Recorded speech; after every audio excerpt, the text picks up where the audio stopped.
resolver este ejercicio necesitamos recordar el álgebra vectorial básica y también necesitamos recordar la segunda ley de Newton. Un obrero arrastra una caja por el piso de una fábrica jalando de una cuerda atada a la caja. El obrero ejerce una fuerza de 450 newtons sobre la cuerda, la cual está inclinada a 38 grados sobre la horizontal. El suelo ejerce una fuerza resistiva horizontal de 125 newtons, como se muestra en la figura. Calcule la aceleración de la caja A si su masa es de 96 kilogramos y B si su peso es de 96 newtons. Recordemos la segunda ley de Newton, que nos dice que la fuerza neta es igual al producto de la masa por la aceleración. Si queremos calcular la aceleración, pues despejando la aceleración nos queda directamente proporcional a la fuerza neta e inversamente proporcional a la masa. Para encontrar la fuerza neta debemos de hacer una sumatoria vectorial de las fuerzas que están actuando sobre el objeto. Debemos de dibujar nuestro diagrama de cuerpo libre. La fuerza que tenemos aquí de 450 newtons corresponde a este vector, que lo llamaremos F1, y la fuerza de 125 newtons que indica hacia la izquierda es este vector que tenemos aquí en rojo, que lo llamaremos F2. F1 tiene una dirección de 38 grados y F2 tiene una dirección de 180 grados porque está ubicado sobre el eje X negativo.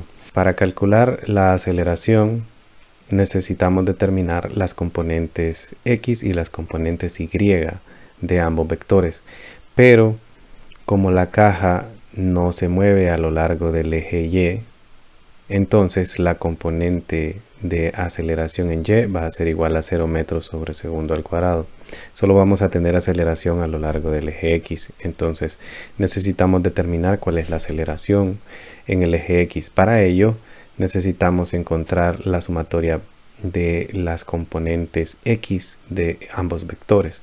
Para calcular la componente X de un vector, recordemos que tenemos que multiplicar la magnitud del vector por el coseno de la dirección de ese vector.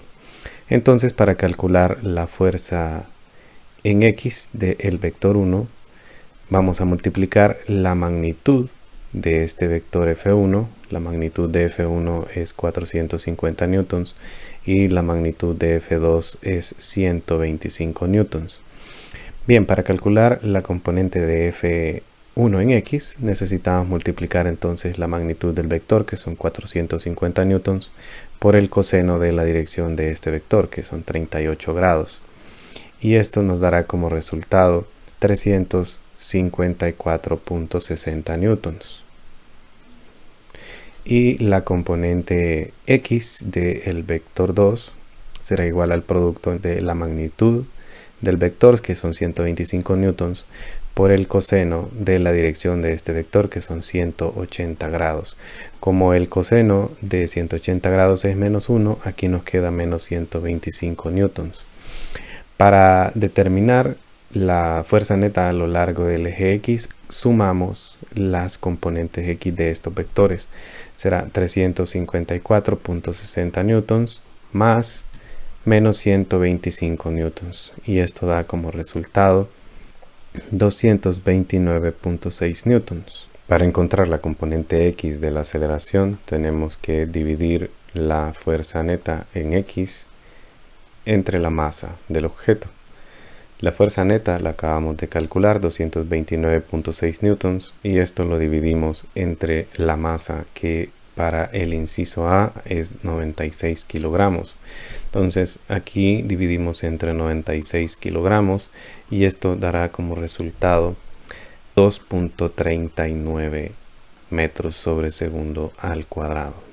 Para el inciso B únicamente tenemos que considerar que el peso es igual a 96 newtons. Recordemos que el peso se calcula multiplicando la masa por la aceleración de la gravedad, entonces la masa nos quedará igual al peso entre la aceleración de la gravedad. Si calculamos la masa, entonces nos queda 96 newtons entre la aceleración de la gravedad, 9.81 metros sobre segundo al cuadrado, y esto nos da como resultado 9.785 kilogramos.